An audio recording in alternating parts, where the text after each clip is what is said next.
Hi friends, welcome back to Purnima family channel. మీకు before వీడియోలని మేము Araku trip అయితే start అయ్యామని చెప్పేసి ట్రైన్ జర్నీ అయితే వీడియో పెట్టాను కదా.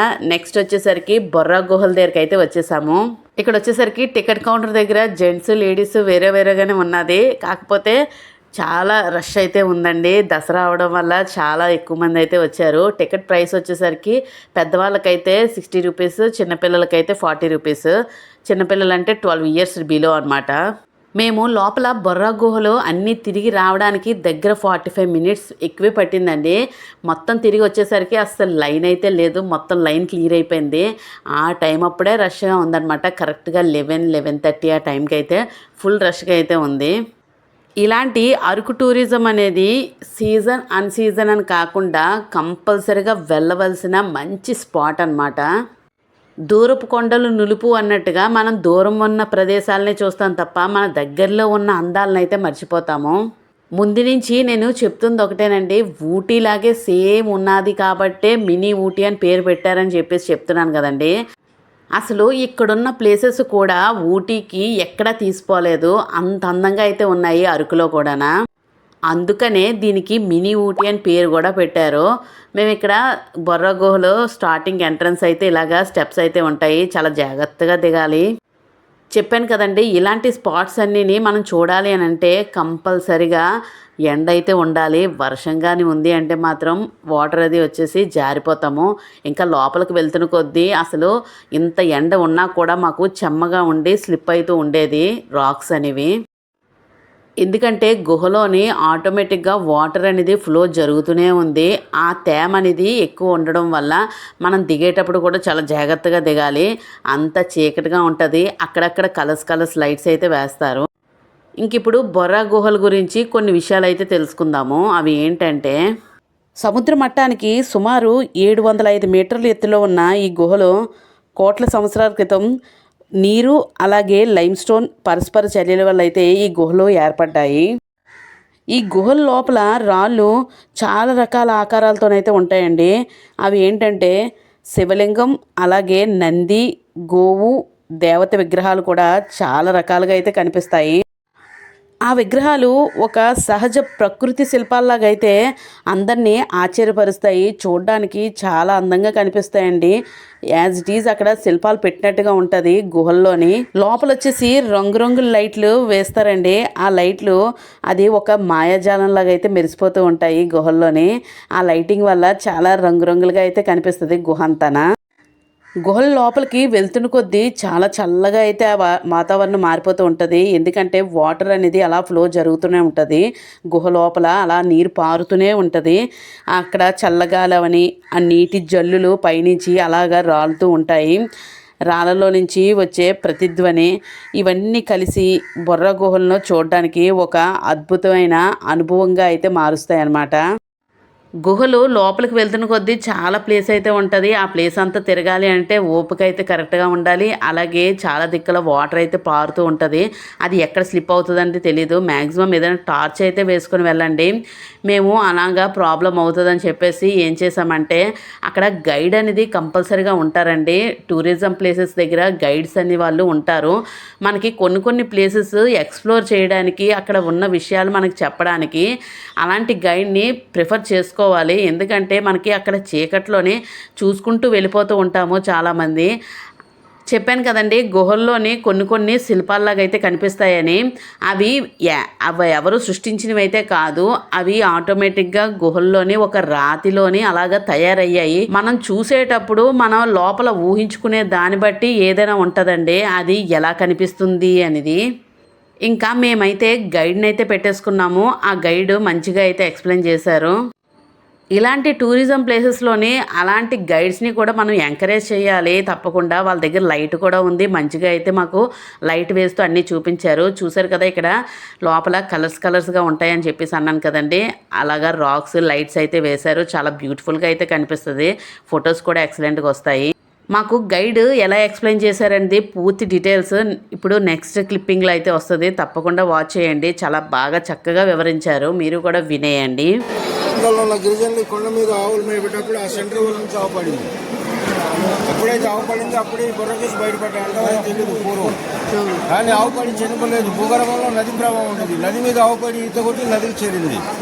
అందుగా నది పేరు కూడా గోస్తని నది. గోస్తని నది అంటే గోమాత వల్ల నది పేరు సార్. బొర్ర అంటే రంధనం సార్. ఆ రంధనం పేరు ఒరియా లాంగ్వేజ్తో బొర్ర. ఇదివరకు ఇదంతా ఒరిస్సాలో ఉన్నప్పుడు ఒరియా లాంగ్వేజ్తో బొర్ర అంటే ఓలని అర్థం. దీంట్లో జియోగ్రఫీ సబ్జెక్ట్ చదివారా మీరు? జియోగ్రఫీ సబ్జెక్ట్ ఈ సబ్జెక్ట్స్ స్టోన్ ఇది. సబ్జెక్ట్లో మీరు తెలుసుకొని ఉంటే ఇది చెప్పవచ్చు.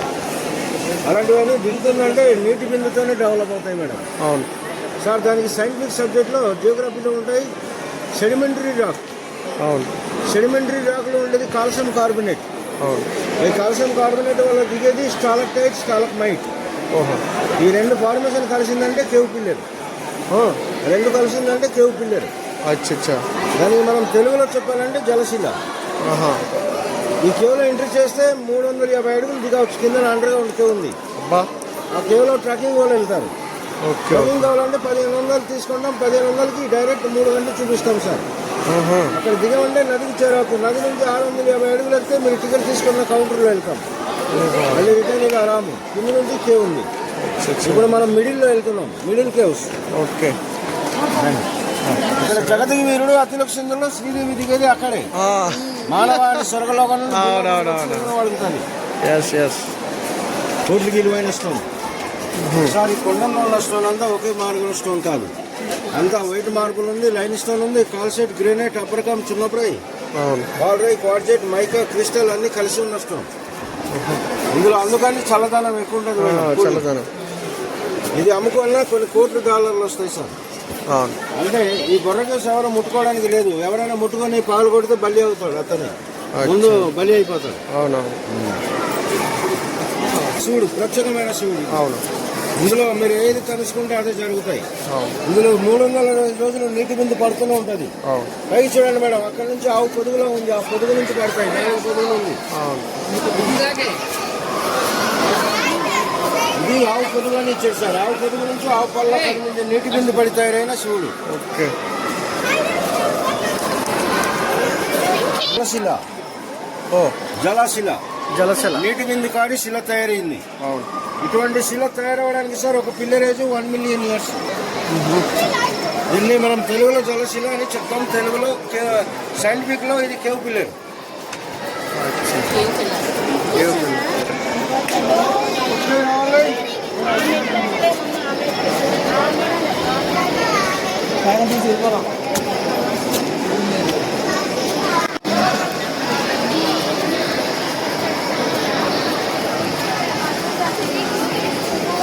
అది ఓకే సార్.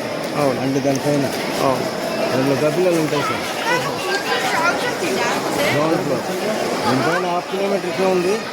దానికి ఎంట్రీ చేయడానికి అవ్వదు సార్. గైడ్స్ వెళ్ళింది. అది అక్కడి నుంచి వెళ్ళాము తాడు పట్టుకొని. పైకి చూసాము. Okay okay okay.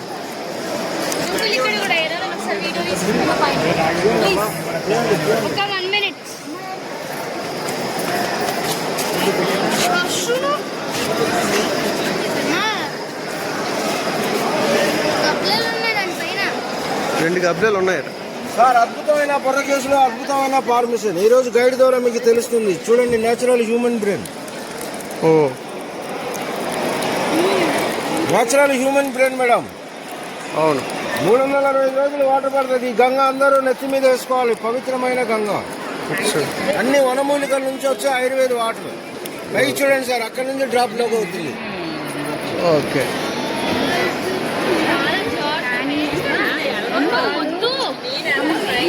అందరూ నెత్తి మీద వేసుకోవాలి. డ్రాప్ వస్తూనే ఉంటాయి. 360 రోజులు పడతాయి సార్. ఇదంతా కవర్ చేశారా?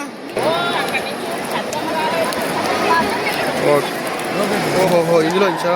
ఇక్కడ నుంచి మేడం. ఈ కనెక్షన్ డైరెక్ట్ నదికి వెళ్తుంది. ఇందులో వాళ్ళని స్టూడెంట్ వెళ్తారు. అమ్మాయిలు, అబ్బాయిలు, స్టూడెంట్ ట్రెక్కింగ్ కావాలన్న వాళ్ళు 3 గంటలు పడుతుంది. ఇక్కడ దిగి గోస్తని నదికి చేరవచ్చు.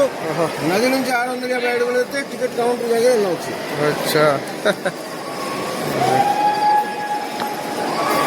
లైటింగ్ అంతేనా? ఇంకా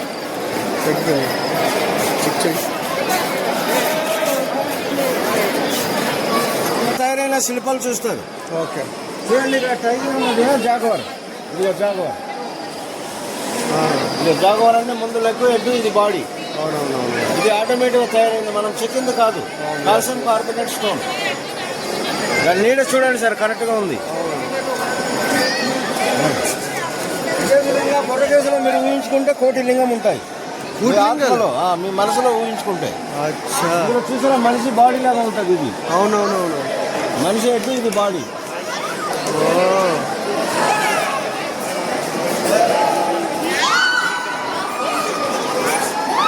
ఫార్మేషన్ శాండియర్. పెద్ద పెద్ద బిల్డింగ్ లో పెట్టే జూమర్ లైట్ శాండియర్ మోడల్. రిటర్న్ లో మీరు పైకి వెళ్ళాలంటే 120 స్టెప్స్ పైన గర్భగుడి, 120 మెట్ల ఎక్కాలి. గుడి కూడా ఉంటుంది. Yes yes. సార్ సర్వే అవుతుంది, దీనిపైన ఇంకో ట్రాక్ ఇద్దామని. దీనిపైన యాక్చువల్లీ రైల్వే ట్రాక్ ఉంది. దీని బండి లేదు, దీనిపైన విశాఖపట్నం వెళ్ళేది. దానికి హైప్రెషన్ చూస్తున్నారు, ఎక్కువ హైప్రెషన్ అయితే ఇంకో ట్రాక్ వేయడు, సింగల్ ట్రాకే ఉంటుంది. లేకపోతే దీని పైన డబల్ ట్రాక్ ఇస్తాడు. దాని మందం 100 అడుగులు, దాని ఖాళీ ప్లేస్ 76. బొర్రకేస్ సీ లెవెల్ సముద్ర మట్టానికి 2182 అడుగులు ఎత్తులో ఉన్నాం. అవునవును. మొక్కజొన్న కంకి కరెక్ట్. జొన్న ఉంటాయి కదా, మొక్కజొన్న కంకి. మొక్కజొన్న ఎలా ఉంటుంది చూసారా? మొక్కజొన్న ఎలా ఉంటుంది?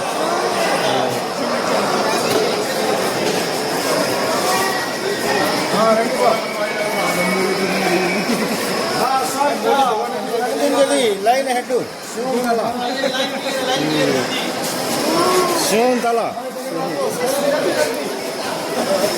సార్ పాము పడగ. పాము పడగ అయిపోయినట్టు ఉంటుంది ఇది. పాము పడగ సార్ పాము పడగ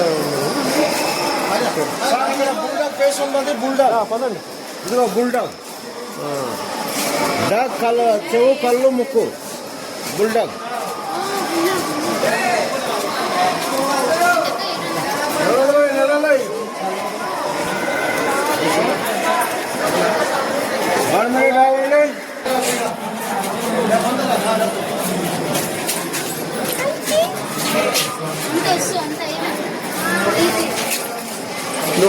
నువ్వు జంపింగ్ లో చేరిన గిరిజనులు పూజించే ఇక్కడ శివపార్వతి. అచ్చా. శివుడు పార్వతి. రెండు శివుడు పార్వతి, కింద కుమారస్వామి, ఇక్కడ వినాయకుడు. Okay okay.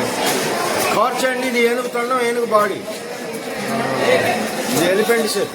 ఏనుగు గుర్రం మీద వినాయకుడు, దాని ఎదురు శివపార్వతులు, కింద కుమారస్వామి.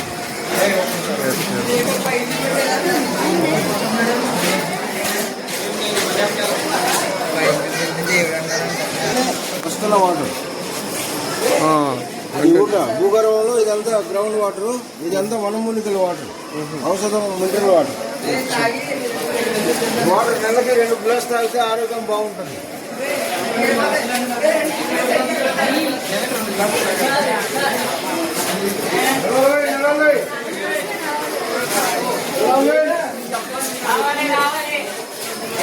సార్ ఇది సెడిమెంటరీ రాక్.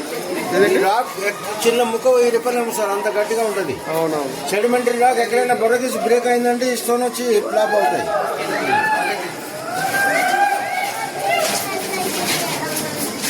సార్ ఇది కాస్ట్లైన స్టోన్, క్వార్ట్జ్ అంటే ఇది. ఈ quartz granite, white quartz granite. అవునవును.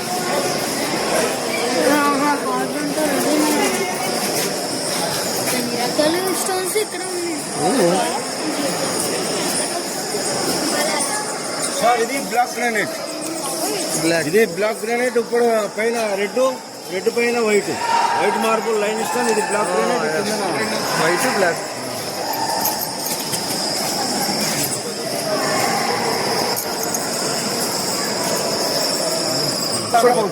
అవును. షేప్ బట్టి అవును. మనం అనుకుంటే వినాయకుడు, లేకపోతే సాయిబాబా. Okay okay. ఇది కాలు మీద చేసుకోవచ్చినట్టు కానీ అవునవును. వినాయకుడు కానీ కనిపిస్తుంది. మర్రి చెట్టు ఊడల్లాగా ఉంది. మర్రి చెట్టు పక్కన బాగా. సార్ ఇది కూడా మన కడిమింది, మర్రి చెట్టు ఊడల్లాగా డెవలప్ అయి వస్తుంది. సార్ మన నెత్తి మీద గట్టిగా. Yes yes. ఇటువంటి హైట్లో గబ్బిలాలు ఉంటాయి సార్. గబ్బిలాలకి ఆకలి పుడితే అటువంటి రాళ్ళే తింటాయి. చిన్నప్పుడే లైన్స్ అందుకని గబ్బిలాలు నివసించే గూడు అనమాట ఇది. బొర్ర కేసులో తయారైన తల్లి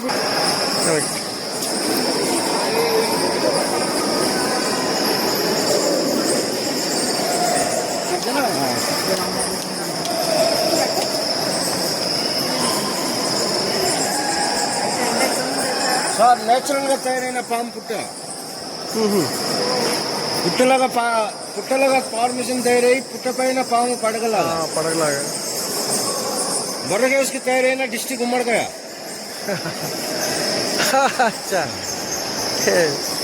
సార్ దీని హైట్ 200 అడుగులు ఖాళీ ప్లేస్. దీనిలో గబ్బిలాలు ఫ్లాప్ అయి ఉంటాయి. చాలా ఉన్నాయి.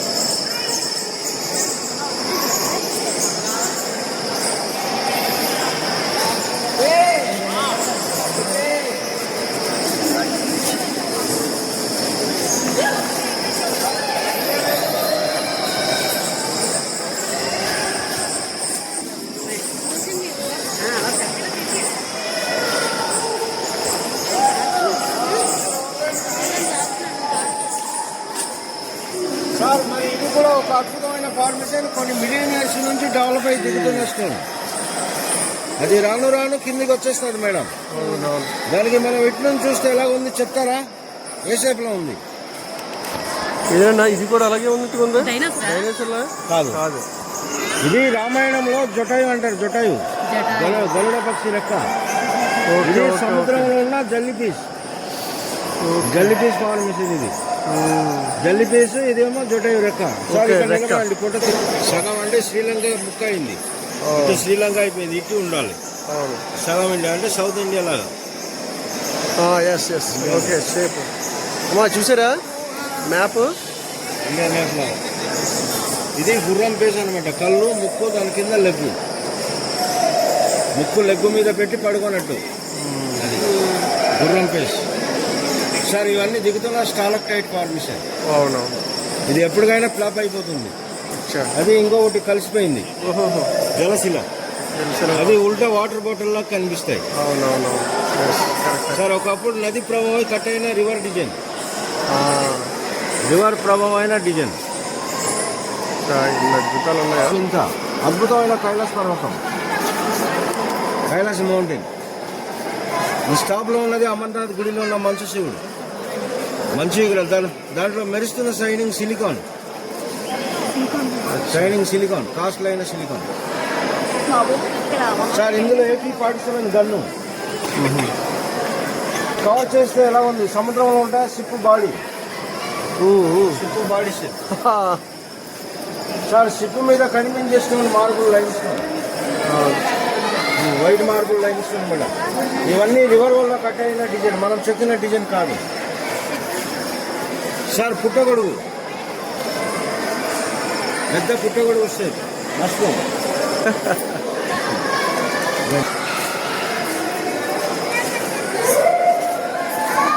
సంకుడు ఇక్కడ బ్రేక్ అయిన జాయింట్స్. కింద ఉన్న అది కలక మొత్తం చివరిగా వస్తుంది. 2 కొనలు జాయింట్.